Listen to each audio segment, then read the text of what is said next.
novamente para mais uma sessão do Minhoca Imagem. Sejam todas bem-vindos, todos bem-vindos para essa que é um momento especial. Esse que é um momento especial que nós contamos com a volta da doutora Edileide, plenamente sã e recuperada. Muito bom ter você de volta com a gente, Edileide, para discutir um caso que vai arrepiar os cabelos de todo mundo, porque é um caso difícil. Por isso que a gente está aqui com o Bruno Valdigem, está aqui com a Marinela, está aqui com a Paula Ismânio e com os nossos residentes, né, Edileide? Pode apresentar. Olá, boa tarde a todos. Quero lembrá-los que essa reunião é super informal, toda participação é super bem-vinda e a gente agradece por ela. E hoje temos de apresentador o doutor Bernardo e a doutora Gabriela, que estão conosco. O doutor Bernardo vai apresentar o caso clínico e a doutora Gabriela vai fazer os comentários finais. Então, vamos começar, doutor Bernardo, por favor? Então, boa tarde. Meu nome é Bernardo, eu sou residente de primeiro ano aqui do Dante Pazanese e, primeiramente, queria agradecer a oportunidade de poder estar apresentando o Minhoca dessa semana. Então, vamos começar. Paciente CJS, 35 anos, masculino, casado, ajudante geral, procedente de Taquaritinga do Norte. Ele é um paciente que foi encaminhado para o ambulatório de miocardiopatias em 2005, com histórico de diversas passagens em PS, por dispneia aos esforços e ortopneia, que foi evoluindo nos últimos 4 meses. De histórico, ele tinha uma hipertensão desde os seus 22 anos de idade e 3 internamentos prévios por crises hipertensivas. Também tinha um histórico de etilismo pesado, ele tomava destilado desde os 17 anos até os 40 anos de idade. Tinha pai e mãe com cardiopatia, mas não sabia referir quais eram. E ele utilizava um IECA, um bloqueador de canal de cálcio, um tiazídico e um beta-bloqueador. No exame físico de admissão dele, ele tinha uma pressão de 140/80, sem alterações em exame cardíaco, abdominal, não tinha sinais de hipervolemia aparentes e nos exames laboratoriais nada digno de nota. Esse foi o eletrocardiograma de admissão. Vamos pedir ao doutor Bruno para comentar o eletro, por favor, doutor Bruno. Oi. Bom, como sempre, sendo bem justo, eu não conheço o caso, tá? Então, não tem muito spoiler aqui. Ritmo sinusal, onda P está positiva em D1, D2, D3, AVF. Então, está vindo de cima, do lado direito do coração. Tem as ondas, os QRS nas paredes precordiais são de grande amplitude, então sugere uma sobrecarga. A gente, no começo desses Minhoca Imagem, era tudo miocardiopatia, né? Então era mais fácil você chutar, você podia chutar hipertrófico, amiloidose, você acertava em 95% dos casos. Agora, até pela presença da doutora Marinela e doutora Paola, a gente pode inferir que talvez tenha alguma coisa a mais. Mas eu não estou vendo nada que chame muito mais atenção que isso nesse eletro. Muito acho bem. Que tem um então padrão de sobrecarga, não sei. Só sobrecarga, sem zona inativa, o ritmo sinusal, é isso? Eu não estou vendo a zona inativa aqui. Vocês estão vendo? Não. Eu acho que a doutora Marinela vendo para o lugar errado.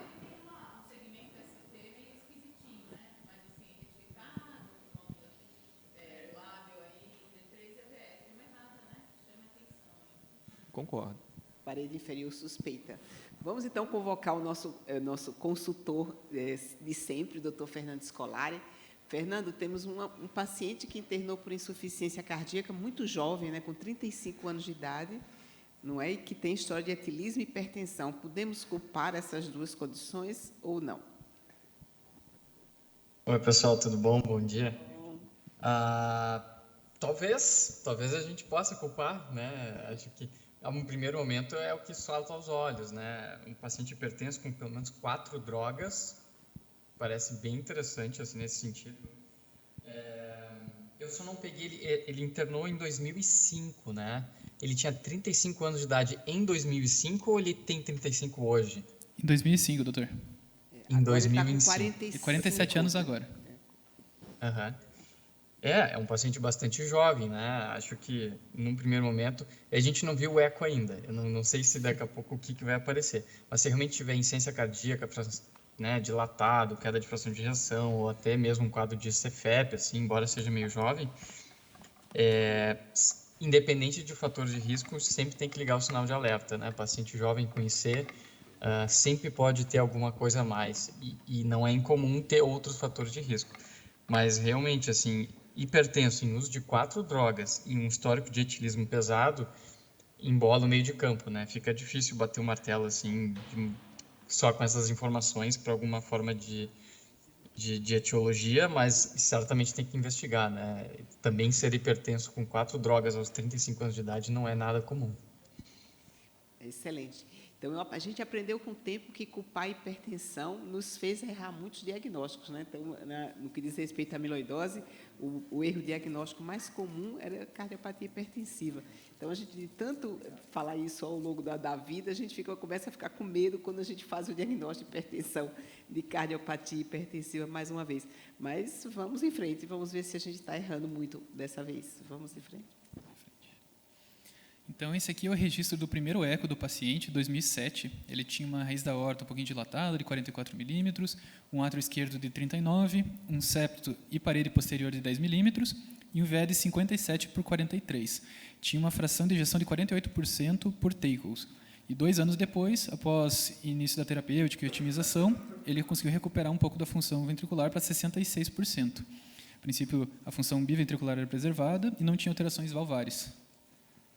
Esse eco nos deixou aqui de cabelo em pé, porque a gente esperaria que um paciente com ecocardiograma desses não tivesse insuficiência cardíaca, né? Veja uma fração de 48, com átrio esquerdo, pelo menos de dimensões aparentemente normais, não foi colocado o tamanho, o volume atrial esquerdo. Não era esperado esse paciente ter insuficiência cardíaca. Concorda, Tito? Na verdade, o átrio esquerdo está medido pelo diâmetro, né? Então, nessa época, a gente ainda não usava de rotina para todos os pacientes o volume, mas está normal, tem aumento discreto da aorta, sem aumento da espessura, diâmetro também preservado, realmente chama atenção essa diferença de fração de ejeção prévia e agora. Não tem nenhum sinal assim no eco, eu olhando só o escrito, que eu possa dizer o que possa ter acontecido. Não seria esperado um EC grave nesse paciente. Nenhum dos 2 ecos permitiria essa presunção, não é? Sim, não seria esperado. Posso fazer uma pergunta para o professor Tito? Queria saber se uma avaliação bem feita da função diastólica podia explicar o quadro clínico do paciente. Porque aí, pelo que eu estou vendo, o pessoal se preocupou com dimensão do átrio, espessura, aquelas coisas mais corriqueiras de se avaliar, né? Mas faltou um detalhamento da função diastólica. Você acha que, se tivesse uma avaliação bem feita, poderia explicar o quadro clínico, ou esse quadro clínico é mais explicado quando também a gente já tem uma redução maior da função sistólica? Não, a disfunção diastólica, ela entra como critério simples, sintomas, né? A gente não tem aqui o fluxo, foi como o senhor explicou. Eles deram alguns dados que a gente não consegue fechar esse diagnóstico. Mas eu olhando daqui, por exemplo, sem contar a disfunção, né? Mas você olhando, não tem aumento da espessura, não tem aumento do átrio esquerdo, a gente não tem nada descrito. Provavelmente eles deram, pelo menos no segundo, como diastólica normal. O primeiro não seria, porque tem disfunção, né? Já partiria de presumivelmente de tipo 1. Mas, realmente, falta análise dos fluxos. A gente fala que no eco a gente tem que ver, a primeira coisa, o tamanho das cavidades, acho que é o mais importante. Depois, a fração de ejeção, né, também, muito importante. E logo depois a gente vê as válvulas também, que não estão descritas. Então, se ele tem um refluxo importante, alguma estenose, alguma associação de alguma doença, também é muito significativo da gente ter descrito para a gente saber se isso tem relação com os sintomas. Dileide, você acha que tem uma dissociação entre o eco e o eletro? Porque no eletro a gente tinha sinais de sobrecarga ventricular esquerda, né? Também acho com relação ao eletro e também eu acho com relação à clínica. A gente até fala que é possível ser FEP com eco normal, sem alterações estruturais, naquele paciente que só faz dispneia aos esforços e em repouso ele está muito bem. Mas pela clínica, que foi comentado desse paciente, ele chegou a ter descompensação, foi internado, tudo mais. Então, é estranho a gente ter um eco estruturalmente normal numa situação de insuficiência cardíaca tão grave. O eletro também é alterado, então realmente está tudo muito estranho. A gente já fica até pensando, será que tem alguma coisa que eu não estou vendo aqui, né? Nesse paciente, alguma isquemia, até tem Marinela aqui, e a doutora Paola aqui do lado, para justificar uma clínica tão significativa?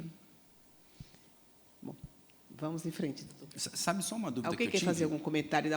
Por favor, doutor. Tem como voltar ao eletro? Claro. Como ainda plantonista, né, eu ficaria preocupado, por exemplo, no AVL, tem uma tendência de supra assim, diferente. Um D1 também. Eu não vejo um ST que eu acharia absolutamente normal. E somando que D3 e AVF, olhando depois que a doutora Paola comentou, que tem mesmo uma tendência para um infradesnivelamento, né? Um eletro bem diferente, assim. Eu concordo. Alguém quer fazer mais algum comentário? Alguém da plateia? Eu queria fazer uma pergunta. Microfone, Assim, Paula. quando pensou bem, mudou a fração de ejeção nos 2 ecos, né? Assim, houve alguma mudança na clínica ou foi porque foi melhor medicado, que de 48 para 66, ou possivelmente foram pessoas diferentes que fizeram? Como é que a gente justifica essa mudança aí na fração de ejeção? Houve uma melhora clínica? Houve uma melhora clínica, não é isso, Bernardo? Houve melhora clínica, ele, na verdade, tinha uma classe funcional 2 ali e nas consultas estava como classe funcional 1. Mas um dos questionamentos, quando a gente estava avaliando o caso, era justamente se podia ser alguma mudança de examinador mesmo. É possível, porque foram 2 ecocardiografistas diferentes, um eco é externo, um eco é nosso. O paciente começou a ser medicado para hipertensão, mas ele permaneceu hipertenso ao longo de toda a evolução. Em nenhum momento ele teve uma pressão ok. Não é isso, doutor Bernardo? Isso, exatamente. Fazer um comentário aqui, Edileide. Foi pensado numa hipertensão secundária para esse paciente, visto que ele começou aos 22 anos com uma hipertensão grave, então foi feita a investigação para uma hipertensão secundária? Foi feito sim, doutor, ele estava acompanhando no ambulatório da hipertensão e conjuntamente, mas a princípio não tinha sido achado nada. Tá. Só um comentário assim, ok, o eletro mostra talvez alguma alteração muito mínima aí na parede inferior, mas assim, com esse quadro clínico e esse ecocardiograma, não ter alteração segmentar de contratilidade, num paciente tão jovem, eu ainda não pensaria em alguma cardiopatia isquêmica. Poderia ser também alguma coisa dilatada em relação ao alcoolismo, né? Ele era um etilista, então talvez a somatória aí de uma miocardiopatia hipertensiva com miocardiopatia alcoólica, mas assim, eu ainda não pensaria em nada isquêmico, porque não tem clínica, não tem alteração segmentar de contratilidade. E é muito jovem E é também. muito jovem. É óbvio que hoje em dia a faixa etária tem caído cada vez mais, então, obviamente, você tem hipercolesterolemia familiar, mas ele não é diabético, né? Ele não fumava, né? Não fumava. Não. Então, assim, tá pobre para alguma coisa, eu imaginar, nessa altura do campeonato, alguma coisa isquêmica.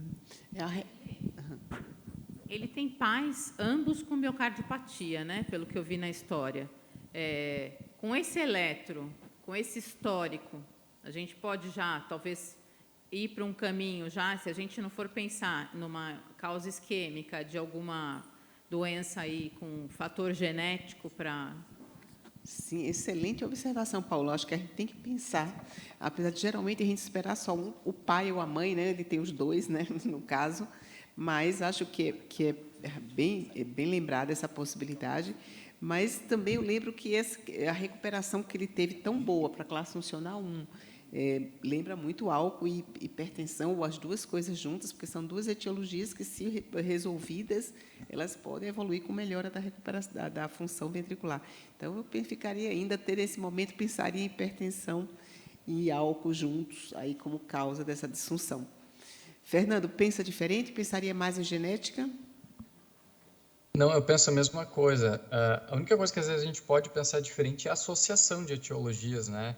Daqui a pouco ele pode ter uma variante não tão patogênica que gera alguma alteração estrutural pequena, mas que associada a uma hipertensão, a um álcool, ele pode evoluir pior, assim. E às vezes a gente encontra, né? Então, só nisso, assim, mas, de novo, acho que com esse grau de hipertensão e o etilismo seria a primeira hipótese, né? Perfeito. Difícil pensar diferente. Alguém mais quer fazer algum comentário? Então, vamos em frente. Esse é um paciente que começou a se apresentar com palpitações e tontura. Ele foi encaminhado para a eletrofisiologia e foi solicitado um Holter e um teste ergométrico. O Holter mostrava um ritmo sinusal, com uma frequência variando de 41 até 167, sem pausas, com extrasístoles supraventriculares e ventriculares raras, né? 31 episódios de taque atrial não sustentada e 3 episódios de uma TV polimórfica não sustentada. O teste ergométrico, o paciente tinha um padrão de ficar hipertenso desde o começo do exame, uma sistólica ali batendo 180, e uma diastólica de 90, e ele atingiu 11,75 METs, uma boa capacidade aeróbica ali com VO2 estimado de 41,4. Tinha extrasístoles ventriculares frequentes tanto no repouso quanto ao esforço e nenhum sinal aparente de isquemia. Nessa época, ele já estava com função normalizada, né? Então, ele teve uma capacidade funcional muito boa, o que já faz a gente pensar menos em isquemia, certo, Paula? Certo, com essa capacidade funcional, bem que ele é um indivíduo jovem, né? E assim, realmente, ainda mais ele já tendo um padrão aí de sobrecarga ventricular basal, assim, e ele não tendo alteração isquêmica com essa carga de trabalho, possivelmente não seja de causa isquêmica, né? Senão ele não teria condições de atingir esse nível de esforço. E aí também vale a pena salientar que nessa época ele possivelmente não tinha sintomas, porque dispneia aí ele não tinha, né?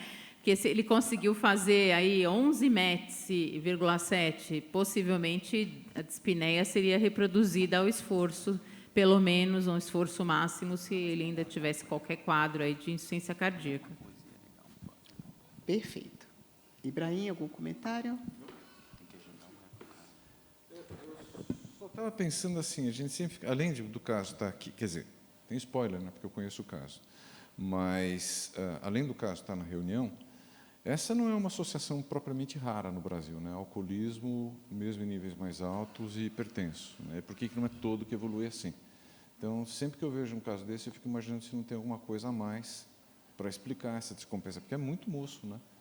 E, como eu disse, se a gente sair pela cidade afora, a gente vai encontrar muita gente com condição semelhante. Então, às vezes eu fico pensando que possa mesmo ter alguma coisa a mais. Então, seguindo a evolução do quadro 10 anos depois da admissão, né, o paciente se encontrava, a princípio, assintomático e com um quadro de hipertensão de difícil controle.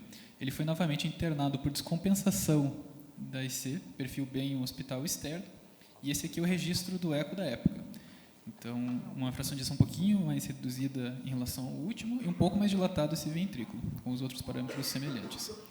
Aquelas queixas de palpitação continuavam e agora ele se apresentava com uma dor torácica do tipo atípica. Foi solicitado um Holter e, de diferença em relação ao último, mostrou um BAV de primeiro grau intermitente e um teste ergométrico novo. Então, o paciente mantinha aquele padrão de hipertensão desde o início, agora mais alta ainda, de 230 de sistólica e 110 de diastólica, e agora uma redução da capacidade aeróbica para 7 METs, com um VO2 estimado em 24,5. Isso apesar de ter uma fração de ejeção preservada. Doutor Tito, agora o eco está mais condizente com a clínica, né? O paciente está com insuficiência cardíaca, agora o ecocardiograma mostra uma aorta aumentada, já aumento de espessura. O que você acha? Ele mostra um aumento do átrio também, né? Ele está em 40 de diâmetro, mas com certeza teve um aumento subsequente. Teve um aumento do diâmetro diastólico do VE. Você consegue colocar ali na imagem? De 57 para 63, então, mesmo que tenha alguma diferença de medida do aparelho, é realmente uma diferença maior, então, com certeza aumentou. Uma fração de ejeção preservada de 57%. Infelizmente, não está descrito nenhuma alteração segmentar ou se é hipodifusa, a gente acredita que seja essa hipodifusa, com aumento da espessura. Então, a hipertrofia ventricular excêntrica já tem um certo grau de disfunção diastólica, obrigatoriamente, a gente não sabe o grau, mas com certeza tem, e me parece uma piora evolutiva do quadro prévio mesmo. Agora está bem claro um IC com fração de ejeção preservada, não é, doutor Tito? Posso fazer uma Ficou quadro observação claro. aqui? Oi, desculpa. Alguém quer falar? Não. Naquele Holter prévio, ele tinha muita extracistolia, né? Eventualmente, aproveitando que o Bruno está aqui, a gente poderia fazer uma hipótese de talvez uma taquicardiomiopatia, quer dizer, mais uma associação para imaginar Legal. que esse paciente descompensa de uma forma não esperada, né, para as nossas hipóteses diagnósticas, né? Eu acho que taquicardiopatia é uma coisa que a gente geralmente negligencia, uma coisa muito comum da gente deixar passar. Geralmente, taquicardiopatia acontece quando a frequência de extrasístole ultrapassa 20%, 25%, ou quando o QRS é muito largo, ou quando a extrasístole está muito precoce. Com essa quantidade, eu não pensaria em taquicardiopatia, mas é uma coisa muito interessante você pensar, especialmente quando tem uma frequência, uma densidade limítrofe, vamos dizer assim, 10% ou coisa disso, e o paciente estava compensado e começa a descompensar, e vale a pena realmente investir em abater essas extrasistolias. Nesse caso, eu acho que está relativamente pouco, se não me engano, era 1% ou coisa disso, mas é legal sempre pensar nisso como etiologia ou como fator de compensação, mesmo o paciente já sendo isquêmico, uma densidade muito alta de ectopia pode piorar a função. E a hipertensão pode ser a causa dessa arritmia ventricular, né? No momento da hipertensão maior, né? Sim, faz sim, mais sentido até. Mas eu queria... pode falar. Fazer só uma colocação. Mudou o peso dele ou essa? Porque ele teve tudo bem que em 10 anos, mas ele teve uma redução importante da capacidade funcional, né? E assim, não sei se está mais sintomático, está menos compensado, mudou o peso dele também, porque às vezes só o aumento excessivo do peso pode diminuir a capacidade funcional. Para a gente ter certeza se teve alguma outra variável aí ou foi só realmente uma piora funcional, porque ele fazia 11 METs, aí ele caiu para 7 METs, né? Então, assim, realmente é uma diminuição aí importante. A princípio, eu não lembro de ter visto registro do peso nesses 10 últimos anos, doutora. Não Mas sei eu se lembro te informar. que eu conheço Então, foi só um paciente, descondicionamento mesmo, né? e teve a clínica de C agora, né? Uhum. Então, ele passa a ter insuficiência cardíaca novamente. Será que voltou a beber, né? A hipertensão continua Então, controlada? era essa a pergunta que eu ia fazer. Qual o intervalo de tempo entre os 2 ecos? 2 ecos? Esse aqui é de Quer dizer, 2015 e o outro era de 2009, 7. 7, né? Então, 8 anos. Eu queria saber se isso é uma variação que a gente espera, quer dizer, 6 anos, né? É uma variação comum de encontrar no hipertenso, essa mudança, esse aumento de diâmetro, queda da fração de ejeção, em 6 anos, não? Pode responder, doutor Tito. Eu não tenho tanta prática assim com o acompanhamento dos pacientes hipertensos, mas é a sequência da doença, né? Se não tratado, ela tende a virar uma dilatada assim. A única coisa que eu achei estranha, continuo achando, é que ela tinha uma espessura de 10 nesses ecos prévios e só depois ela aumentou essa espessura mesmo dilatando. Isso me chama bastante atenção. Para todas as etiologias que a gente conversou, fica um pouco fora do que a gente espera. Eu, sinceramente, esperaria até um ecocardiograma pior nessa circunstância, né? Mais uma vez, ele abre um quadro de insuficiência cardíaca grave, né? E o ecocardiograma mantendo uma função ok, um HVzinho de 12, eu achei até que devia ter mais alteração do que ele tem pela clínica. Agora ele tem quantos anos com esse último eco? Quanto? Atualmente ele estava com 47, então esse último eletro de 2015 está com 45 anos. Tá. Mais velho que você, Marinela. Não, é que agora Não, ele 35 foi em O último 2005. eco, o último então, se é eco 2015, que nós 45. vimos- Passe o próximo, Bernardo. Mas hoje... Não, então, agora na sequência. Na sequência, agora. Tinha 20, não, ele estava com 35 anos. 35, 10 anos depois que foi a Agora, Nessa altura ele estava com 45, mais velho que a gente. não tinha nenhum relato de alteração do segmento ST, né? No teste ergométrico. Não. E agora ele estava nesse teste ergométrico e nesse eco ele estava com 35 anos. Estava com 35 anos.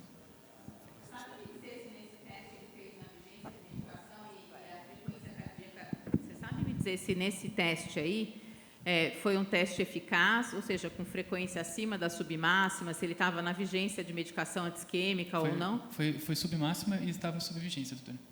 Porque isso é uma coisa que, às vezes, falseia o resultado, diminui bem a acurácia. Se ele estiver realizando, né, na vigência de medicação antisquêmica e um teste que não foi um teste eficaz, ou com um menor duplo produto, não, porque a frequência cardíaca, a pressão arterial dele continua elevada, mas às vezes não atinge uma frequência tão alta, pode ser que não seja isquêmico até aquela frequência cardíaca. É importante a gente pensar nisso também. Mas, aparentemente, não sugere isquemia.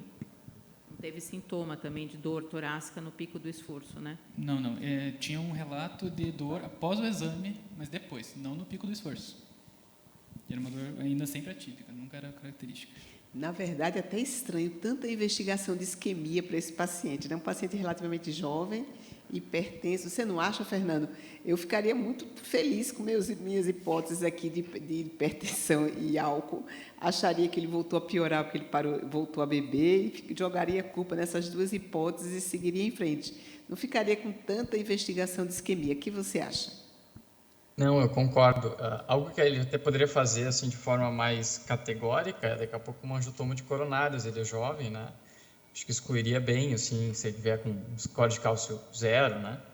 Agora, uma coisa que eu queria perguntar era a função renal dele é sempre normal nesse período? Porque aumentando espessura, agora tem um BAV de primeiro, daqui a pouco você está depositando algum material e poderia ter uma perda de função renal, explicaria a hipertensão, né? Estou pensando já, tentando imaginar alguma coisa para o futuro ali. Mas se a função renal é normal, bom, daí não explicaria.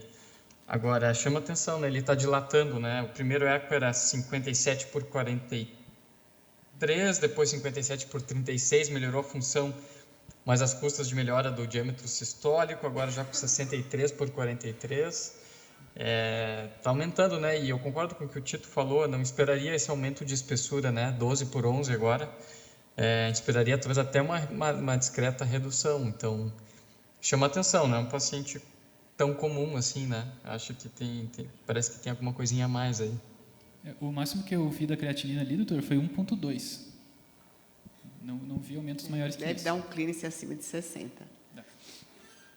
A gente está procurando alguma coisa a mais, porque a gente está numa reunião de mioquimagem, e tem aqui Marinela e Paula, mas, na verdade, eu acho que no dia a dia a gente iria ficar satisfeito com essas duas hipóteses, apesar de estranhar o eco. Vamos em frente?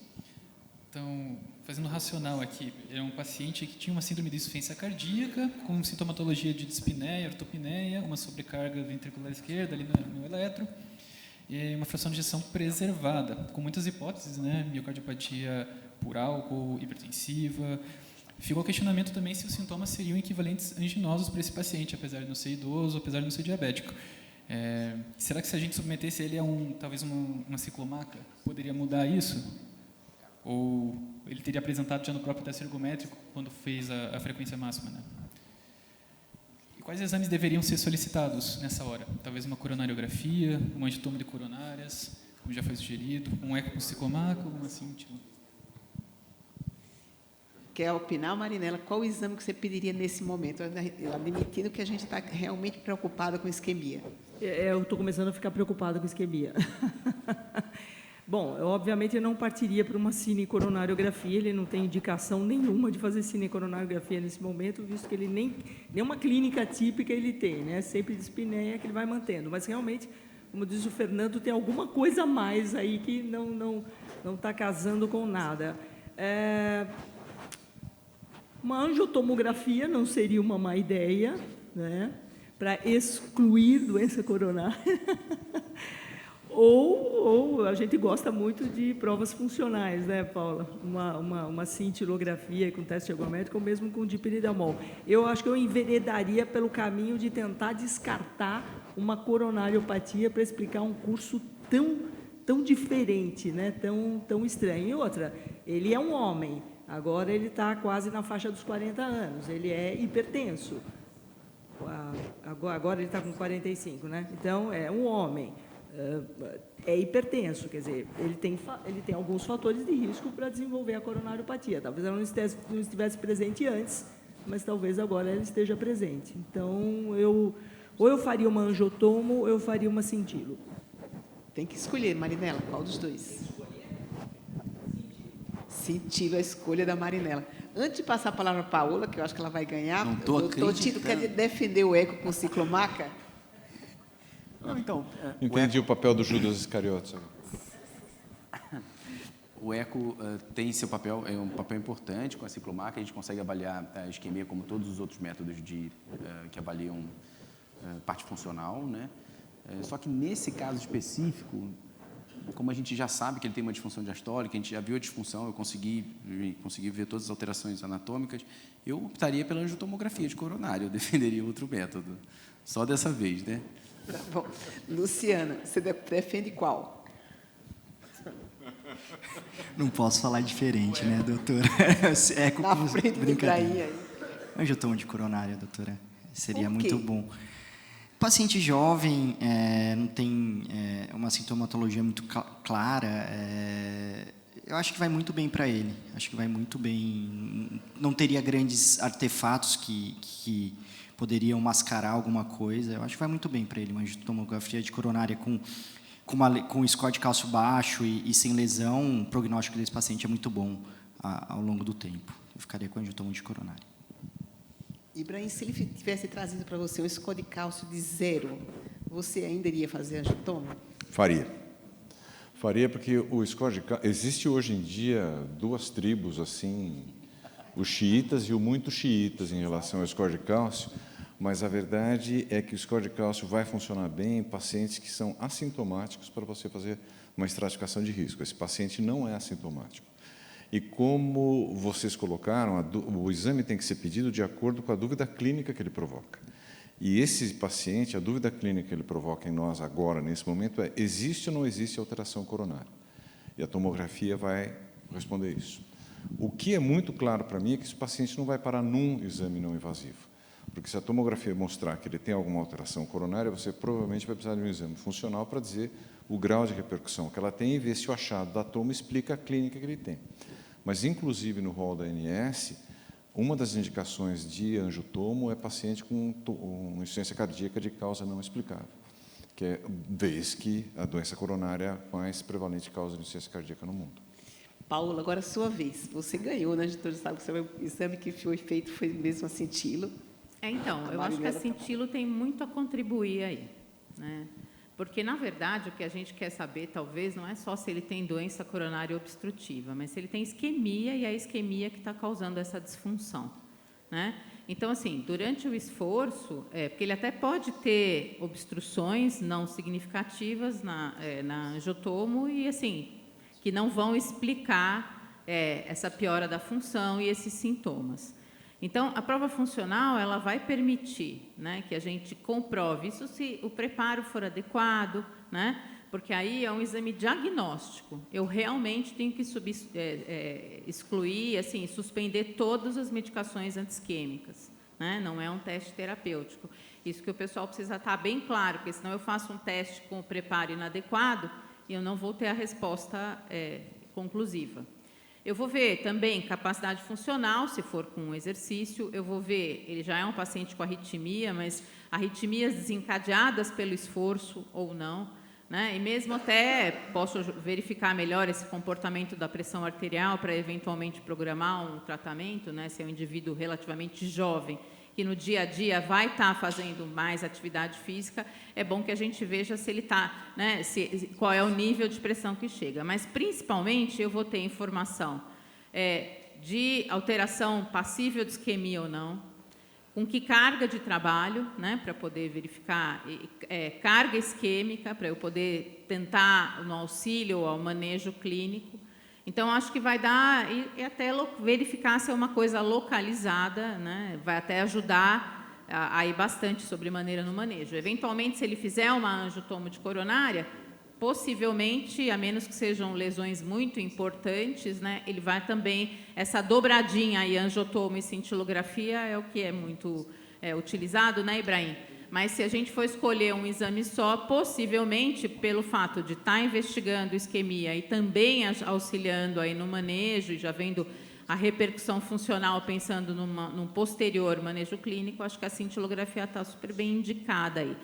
Eu preferia fazer com exercício, acho que o exercício dá um pouco mais de informações, escolhendo um protocolo adequado para que seja um teste máximo, né? Então, aí é importante que, para um indivíduo que vem perdendo a capacidade funcional, apesar da faixa etária, eu não escolha um protocolo em que ele não vai conseguir completar o exame, né? Então, assim, suspende a medicação de forma adequada, faz o preparo, faz com esforço, seria a minha primeira opção. Há a possibilidade de fazer sob estresse farmacológico também, e aí você vai ter uma suspensão medicamentosa de menos tempo, já que ele é um hipertenso importante, mas você perde esses outros comemorativos aí de capacidade funcional, de sintomas estresse induzidos, que você pode tentar reproduzir, enfim, de arritmia e tal. Mas eu acho que a cintilografia aí vai ter um papel bastante importante, não só para o diagnóstico, mas também vai avaliar a função. Uma outra informação importante é ver se ele tem piora da contratilidade, queda da fração de ejeção, estresse induzido, né? Que aí eu vou ter o basal da função e vou verificar, né, se a contratilidade altera no pico do esforço, né, uma informação que o eco também consegue dar, mostrando que tem uma alteração da reserva contrátil segmentar, falando mais a favor de coronariopatia, ou se é uma coisa mais generalizada, falando mais de alguma coisa não de causa isquêmica, né?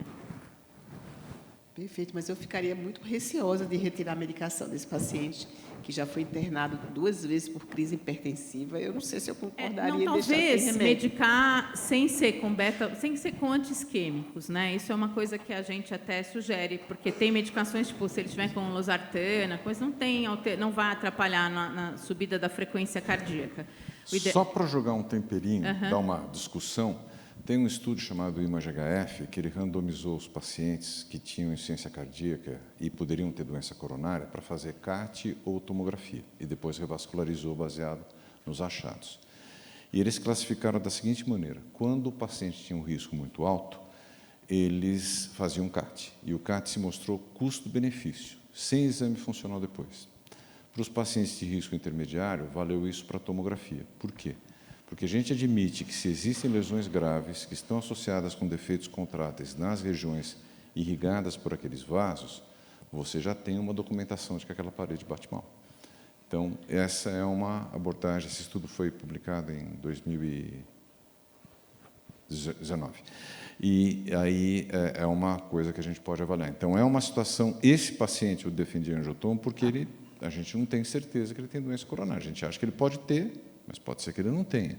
Ele é jovem, ele fuma bastante, é um fator de risco, mas a história dos pais não era de doença coronária. Ah, não, ele bebe, é verdade, ele bebe. É verdade. Minha suspeita é muito baixa, na verdade, desse paciente ter doença coronária. Vamos em frente? Eu acho que aqui a ideia é excluir coronariopatia, porque é a primeira causa de insuficiência cardíaca, né? Mas, assim, possivelmente a gente pensando que talvez não seja. É sua vez, Paulo. Então, vamos lá. Ele realizou essa primeira cintilografia. Se puder passar o próximo. Então, essa cintilografia é uma cintilografia que, usualmente, a gente verifica pela imagem da perfusão, em quem tem uma disfunção de etiologia não isquêmica. Ele tem uma cavidade dilatada, né, mas a concentração é homogênea do radioindicador em todas as paredes do miocárdio, nas 2 fases, né? Então, assim, óbvio que a gente aí vai precisar ver se realmente ele realizou no preparo, com medicação anti-isquêmica suspensa ou não, mas, de uma certa forma, dá para verificar que tem alguma alteração, que a cavidade é dilatada, mas não tem alteração segmentar da perfusão, sugerindo isquemia. Vocês podem falar, mas será que não é uma doença multiarterial e tem uma alteração balanceada? Muito pouco provável, porque as linhas pares são as linhas de repouso, né? Então, no basal, ele já tinha uma cavidade dilatada, não piorou, não foi alguma coisa induzida pelo estresse, tá? Então, assim, só pela imagem, aí eu vejo que está igualzinho nas 2 etapas. Então, não seria alguma coisa induzida pelo estresse, tá? Ele já tem uma disfunção que pode ser causada hipertensão, alguma coisa genética, enfim, a etiologia não esclarecida, mas que, por esta imagem, não foi induzida pelo estresse.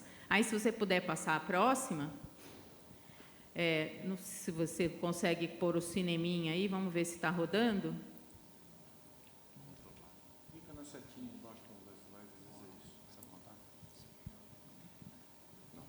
Não, então, acho que não deve ter entrado o filme, mas, de qualquer forma, assim, aí a gente sempre para em diástole máxima e sístole máxima, né, para bater a foto. Mas, assim, eu vi esse exame e ele tem uma alteração importante da contratilidade, né, de moderada, já moderada. Vejam a distância, né, desse contorno aí, que é da fotinho, nas 2 fotos de baixo, é o contorno endocárdico que a gente fotografa. E a gente vê que está de uma forma simétrica, né, igual. Tudo contrai menos. Então, é uma alteração da contratilidade e que não piora. A imagem do estresse para o repouso, ela é relativamente igual. Aí, a fração de ejeção, ela era mais baixa, mas, assim, ela era pouco diminuída, né?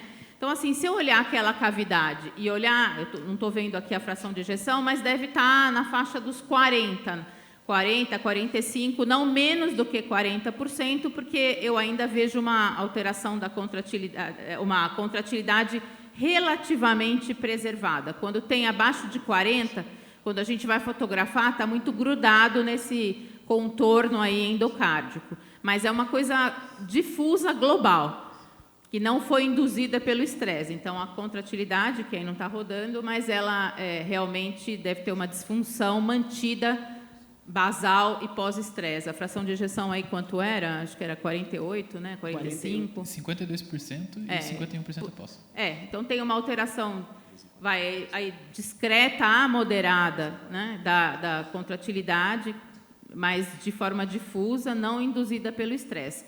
Então, assim, para mim é uma cintilografia, não tem alteração na prova funcional, como é que foi?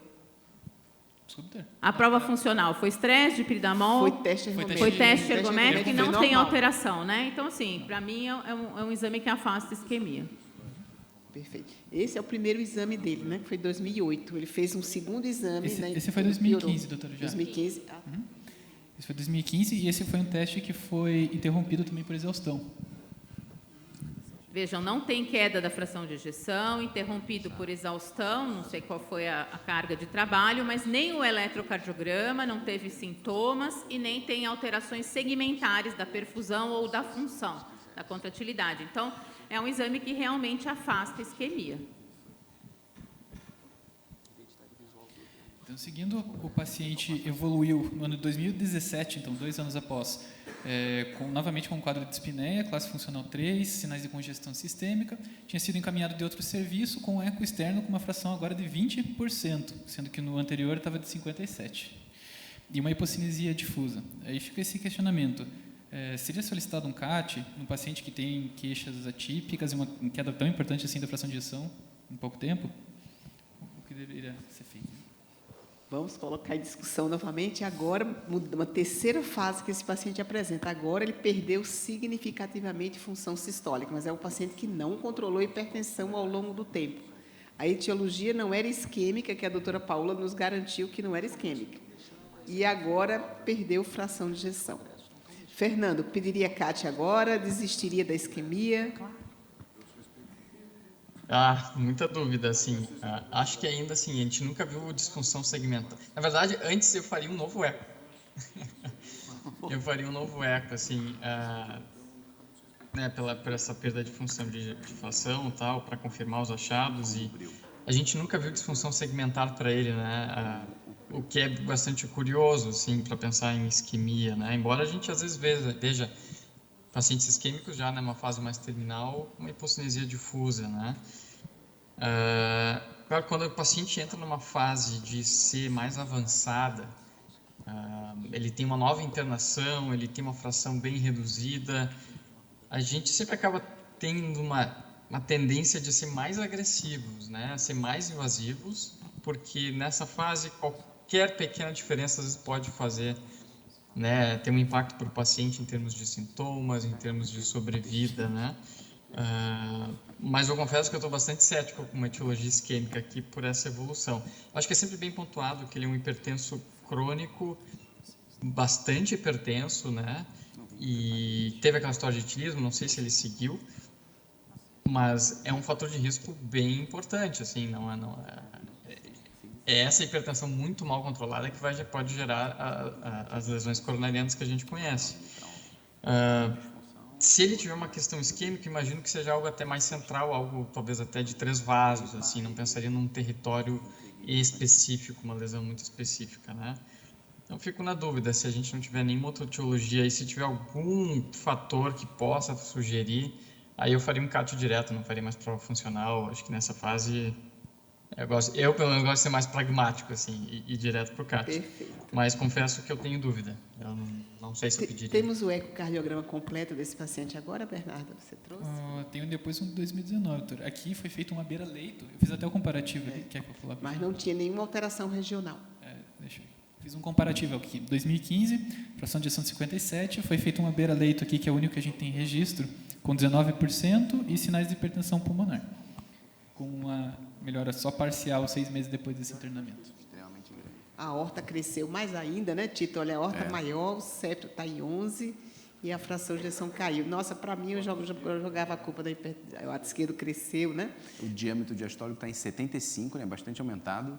E a gente tem óbvio que é uma regra, tem as exceções, mas um diâmetro se medido de uma maneira razoável, se a janela for boa, acima de 70, praticamente exclui uma causa de doença coronária, né, que seja associada a infarto. Então, é muito difícil ter diâmetro acima de 70, que seja uma causa só coronária. E ver que ele vem dilatando, vem piorando, tem uma hipertensão pulmonar. Eu acho que coronariopatia não é, não seria. Continuo achando que coronária não é o problema. Mas vamos em frente, eu posso estar errada. Vamos em frente. Pelo doutor Ibrahim, parece que é. Vamos em frente. Eu esqueci. Então, foi optado por realizar um cateterismo cardíaco. E eu vou convidar aqui, então, o doutor para A doutora Marinella. fazer a análise. O Scolari acertou de novo, né? Foram direto para o CAT. Você viu? A gente acatou sua decisão, Fernando. Vamos ao CAT. A gente tinha uma cintilo antes daquela, né? Tem uma cintilo que eu não sei se foi feita antes ou depois. Possivelmente, Foi eu acho que ela depois, né? foi depois para tentar... Vamos, então, para... Eu também não teria indicado um cateterismo. Mas vamos lá, vamos ao cateterismo. Nós estamos aqui, provavelmente, pela via radial, e o que a gente pode observar é uma coisa bem diferente. Como é que eu paro aqui? Não quero... Não, mas é nessa primeira aqui, eu não tenho como parar, né? Ah, tá. Então, a primeira injeção, esse CAT foi feito pela via... não para. Não. Então, vamos lá. Esse CAT foi feito pela via radial, e a gente observa uma coronária direita dominante. Aqui não para, ó. Acho que ele foi gravado em cine, né? Tá. Então, a coronária direita é uma coronária direita aparentemente dominante, sem nenhuma ateromatose importante, e o que a gente vê é uma coisa impressionante, né? É um enchimento praticamente, parece da coronária esquerda inteirinha desse paciente. A descendente anterior mais... É que ele não para, né? Circunflexa e parece a artéria descendente anterior.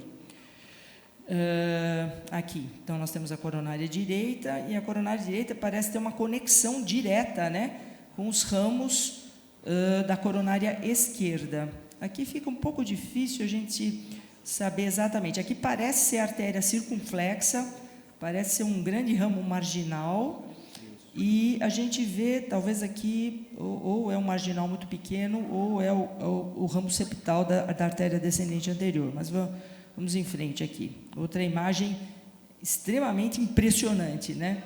Então, a coronária direita, ela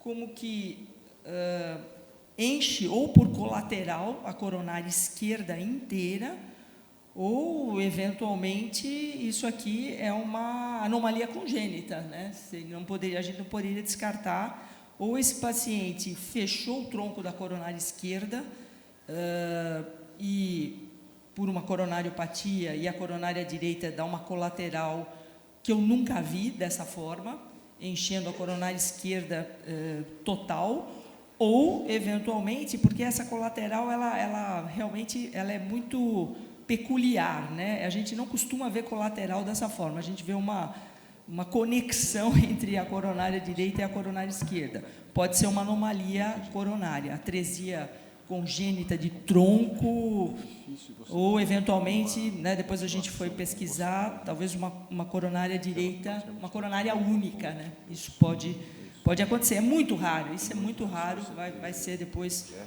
exposto na revisão, mas poderia ser isso. Eu confesso, a primeira vez que eu vi esse caso, eu achei que era realmente uma coronariopatia com fechamento do tronco da coronária esquerda e uma extensa colateral. A função ventricular, esse catéter está totalmente inadequado, é um catéter até perigoso, né, porque é um catéter de coronária, fazendo a ventriculografia. Os senhores percebam como esse catéter tem um fluxo direcionado aí para a parede praticamente anterior, contrasta de forma muito deficiente, mas a gente já percebe um ventrículo bastante aumentado e com uma hipocinesia difusa, tá? Não é um catéter adequado para ventriculografia. E aqui, ele tentando cateterizar, obviamente, a coronária esquerda.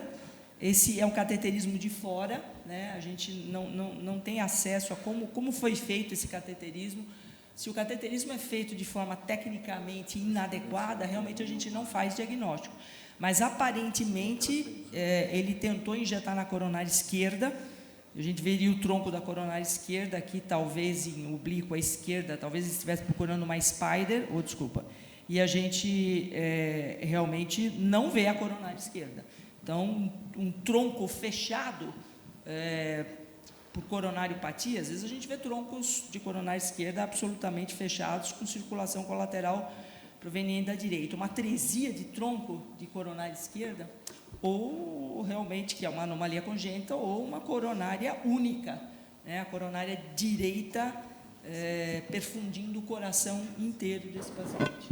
E tem mais irrigação na parede lateral do que na anterior, né, Marina? Isso, a descendente anterior aqui, eu estou até com o filme aqui, se as outras pessoas quiserem ver, a gente tinha mais detalhes, né?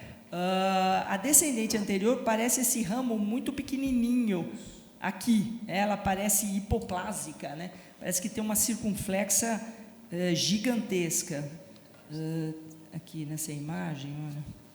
Isso parece a circunflexa e isso seria a descendente anterior, mas é um ramo muito pequeno, hipoplásico, realmente é bem estranho. Paola, você consegue responder essa questão? Fechou o tronco ou não fechou o tronco? Então, a minha impressão é que ele já tem uma alteração congênita e, assim, As imagens da doutora Paola, por favor. Passa o próximo. Não tenho muitos elementos aí para dizer, mas vejam que ele tem... Se fechou esse tronco, deveria estar claudicando aos 22 anos de idade, né? Ele não tem um evento agudo, ele tem uma piora funcional aguda. E aí a gente pode dizer, talvez, né, não aguda, mas ao longo do tempo, em que... agora, como ele tem a circulação colateral, ele tem uma hipocinesia difusa, vejam que, inclusive, a parede inferior dele bate mal. E a parede, teoricamente, super bem irrigada, já que ele tem uma coronária direita única. Mas pode ter roubo de fluxo da coronária direita também, né? Pode ser, assim, pode ser que esse quadro coronariano dele esteja causando essa disfunção, né? Vamos pensar que fechou esse tronco aí aos 22 anos de idade. A cintilo pode ajudar nesse sentido? A cintilo vai ajudar para verificar como é que está a perfusão, principalmente na parede anterior, lateral, já que ele está dependente dessa coronária direita, né? Essa é a cintilo novamente, e eu acho que essa foi feita com dipiridamol, inclusive, né? E, assim, vejam, em termos, a cavidade aumenta um pouco em relação ao outro, mas, assim, o mesmo achado. Não tem alteração segmentar, né? Todas as paredes captam da mesma forma. Eu continuo achando que ele tem uma disfunção, mas que não é de causa isquêmica, porque não tem uma piora após o estresse, né? Ele não tem uma dilatação transitória. Coloca o próximo, não sei se esse vai dar para ver a contratilidade, talvez ainda não, ou seja, esse dá para ver. Vejam como tudo contrai mal, parede inferior, anterior, ápice, ou seja, ele tem uma hipocinesia importante, difusa, né? Está mais encostado aí no gradeado, aí eu diria que é uma fração de ejeção perto dos 30, 32 no máximo, 29, por aí. Né? Vocês vejam que tem uma contratilidade bem ruim e de forma difusa. Eu continuo achando que não é o tronco. As imagens de tronco, para a gente, elas são muito típicas, né? Assim, a cavidade fica muito dilatada após estresse, até você vê uma captação, às vezes até do VD tentando ajudar a contratilidade aí do ventrículo esquerdo, você vê um VD mais dilatado, você vê uma ausência de captação na parede anterior e lateral inteira, assim, é uma imagem que tem outros comemorativos, cai em fração de ejeção, enfim, dilata muito a cavidade pós-estresse. É uma imagem muito típica para a gente, para quem já viu uma imagem de lesão de tronco, assim, é muito diferente dessa em que as imagens pós-estresse e repouso são iguais. Eu diria que ele deve ter alguma outra causa para essa disfunção. Até eu acho que esse achado aí da coronária única ou do fechamento do tronco é um achado que foi visto porque foi feito o CAT, mas assim, eu não acho que é isso, na minha opinião, eu não sei, Edileide, um estudo genético, alguma outra coisa aí para a gente ver essa causa ou controlar melhor essa pressão. Eu acho que isso é um achado, ele pode ter uma causa associada, mas na minha opinião não tem isquemia na parede anterior e lateral. Posso só dar uma opinião também, chefe? Hoje eu estou falando um pouco a mais. Eu lembro desse caso, a gente foi falar lá no miocárdio, lembro da senhora perguntando, já tem um tempo já, acho, que tinha esses exames já, não tinha lembrado. A minha impressão também, depois que na tomografia, quando a gente vê origem anômala de coronária, essa coronária única, eu lembro. A disposição das coronárias não é bem esse padrão que está aí, sabe? Essa coronária tipo única, por exemplo, do tipo direito, ela tem um padrão de distribuição diferente, não me parece também uma obstrução do tronco. E o Lu falou um negócio super interessante, que é a atresia do tronco, né, da coronária. E aí fica esse padrão mais semelhante ao que está ali. E aí, com opinião própria, eu acho muito difícil alguém fechar o tronco ou ter feito um teste ergométrico tão eficaz, tão bom. E ter perfusão na parede anterior, com né? perfusão, a cintilografia fez 2 vezes. Tanta colateral assim, fazer uma perfusão normalíssima, né? Ou é da hipertensão mesmo, ou ele fez uma miocardite ou alguma outra alteração que levou a essa dilatação. Sua palavra, Ibrahim. Vamos aproveitar, então, a presença do Dr. Luciano, que hoje... Seguramente, Luciano, hoje eu estou bem acompanhado. Tem tanto o Tito, que é um expert, como o Luciano, acho que faz maior movimento de coronárias hoje no país.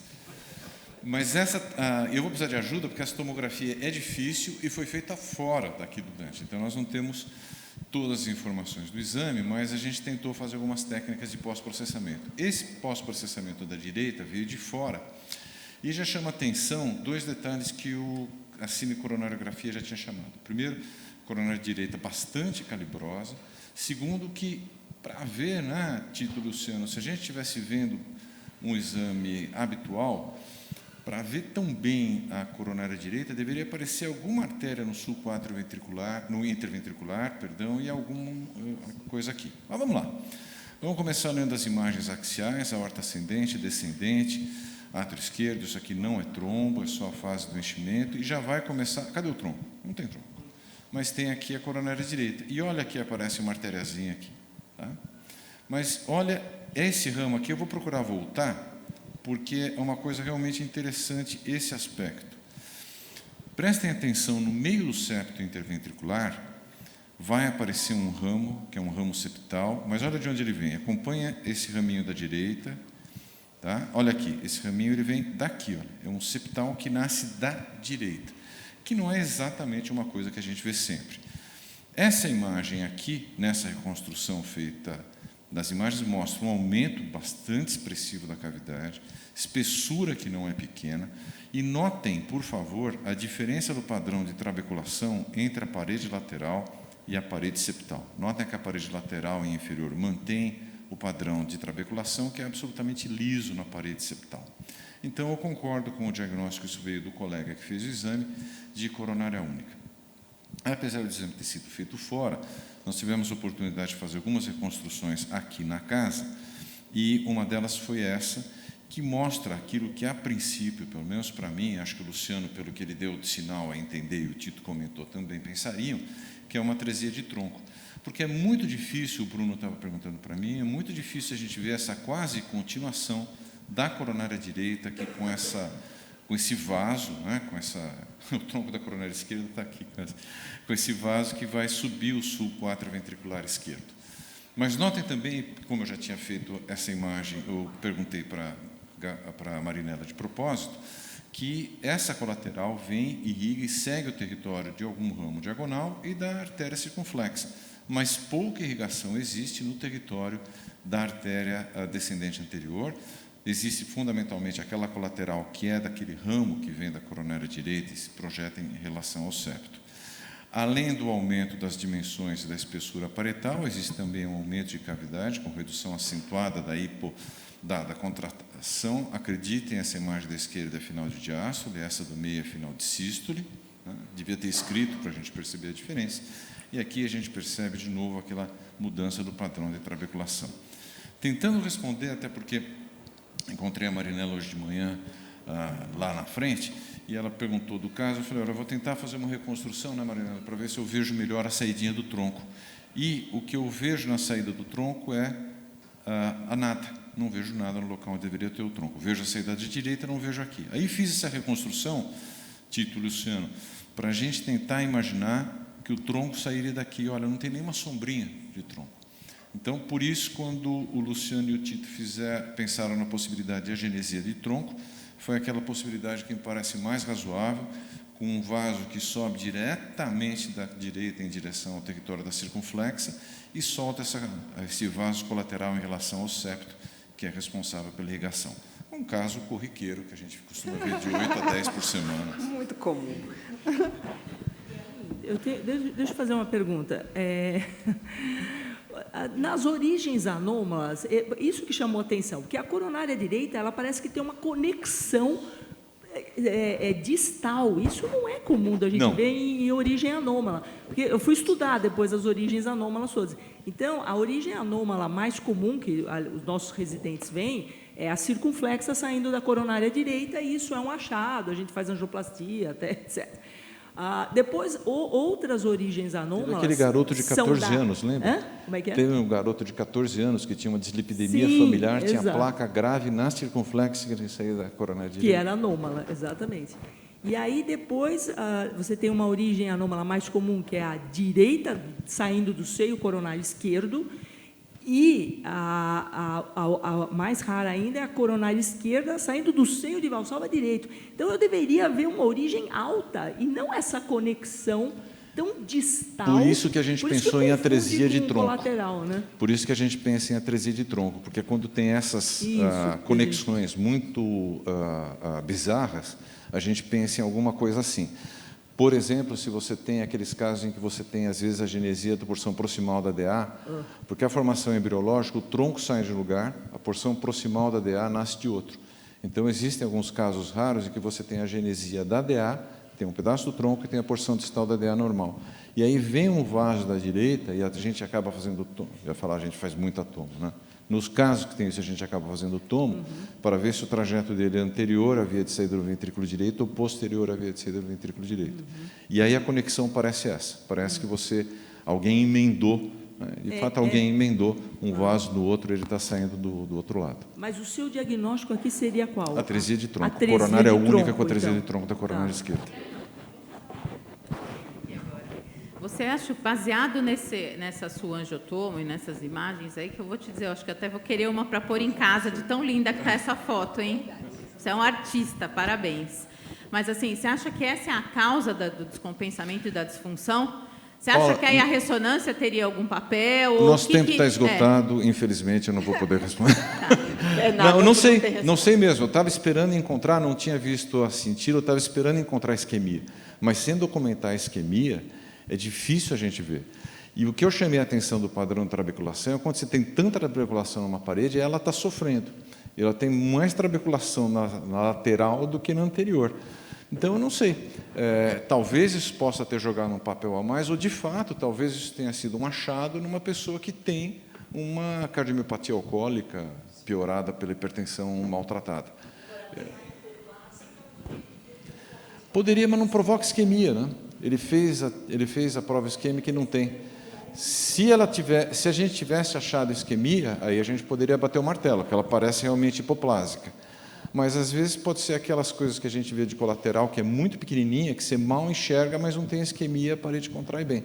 Por isso, estou achando difícil a gente fazer a relação causal entre a anomalia coronária e a disfunção ventricular que ele tem. Sem tempo.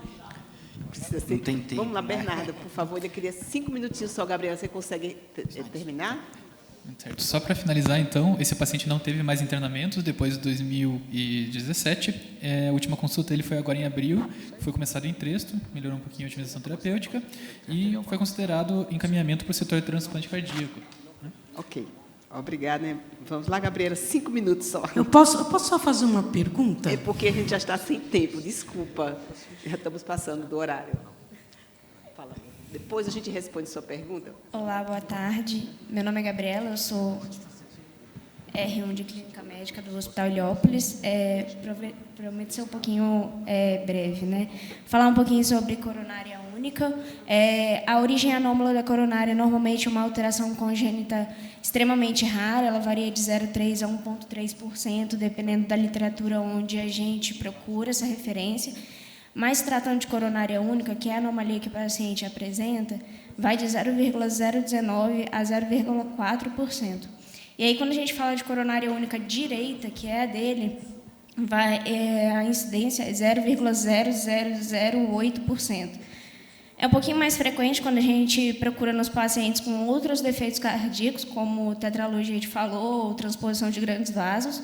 E aí vai a mais ou menos 5% dos pacientes apresentam coronária única. Normalmente é encontrado associação com morte súbita cardíaca, principalmente após os exercícios, então é a segunda principal causa de morte cardíaca nos atletas, angina e isquemia e insuficiência cardíaca. É importante lembrar que não necessariamente aqui a insuficiência cardíaca está relacionada à angina ou à isquemia cardíaca, e a literatura não mostra aumento da taxa de aterosclerose nesses pacientes. Então, não tem uma correlação muito clara entre isquemia e desenvolvimento de insuficiência cardíaca nesses pacientes. Inclusive, normalmente, a anomalia ela é um achado clínico, achado de exame em pacientes que estão investigando por outros problemas. A investigação normalmente se dá com eco, ressonância e outros exames, exatamente porque os pacientes não têm uma clínica clássica, não tem uma repercussão clássica da anomalia coronariana, né?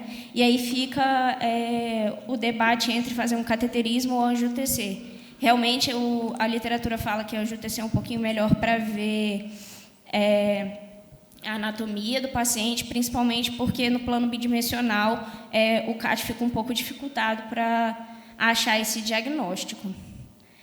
A classificação ela é um pouquinho complexa, ela classifica em 3 pontos, primeiro entre direita e esquerda, depois 1, 2 e 3, de acordo com o curso que a coronária toma. Então, 1, quando tem somente um lado da coronária e ela supre o miocárdio completamente. 2, quando a artéria contralateral ela se origina na região proximal da artéria que surge no tronco. E 3, ela só pode ser direita, que é quando a DA e a CX elas têm origens separadas na região proximal da CD, né? E aí, A, B, B, S, C é de acordo com por onde essa artéria vai passar. Aqui é importante lembrar que os cursos entre os grandes vasos e através do septo, então B e S são os que têm o pior prognóstico, exatamente porque eles podem sofrer uma constrição extrínseca da coronária e aí sim gerar uma isquemia, né? Então, 85% dos pacientes que têm essa anomalia têm um curso benigno, e aí o tratamento seria clínico, que são principalmente os pacientes da anatomia do tipo 1, né? E o diagnóstico, quando é feito exatamente como eu falei, por conta de achados. Os tipo 2 e 3, eles são potencialmente malignos por conta do potencial isquêmico deles, e, infelizmente, eles são mais comuns do que os tipos benignos. É isso. Muito obrigada.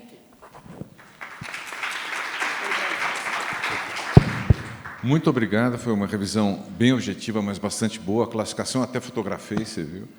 Eu queria agradecer a todo mundo pela participação. Antes de encerrar, eu queria fazer um comentário de 10 segundos para complementar que existe uma situação nesse paciente que vai além do estresse físico, que é a hipertensão.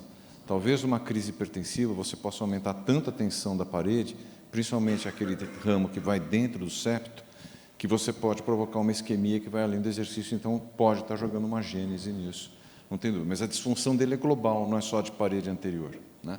Então, por isso que, nesse caso, eu não consigo fazer a associação, porque a parede inferior dele também é ruim. Se ele tivesse uma parede inferior boa, ficaria mais fácil a gente fazer a associação.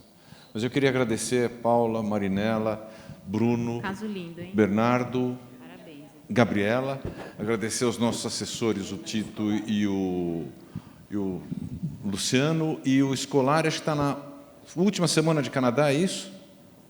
Então, prepare a volta. Ótimo. Nós estamos preparando o clima aqui. São Paulo está fazendo 6, 8 graus para você não sentir tanta diferença quando você voltar. O resto é um pouquinho diferente. Mas muito obrigado mais uma vez, Edileide, a todos. Até a semana que vem.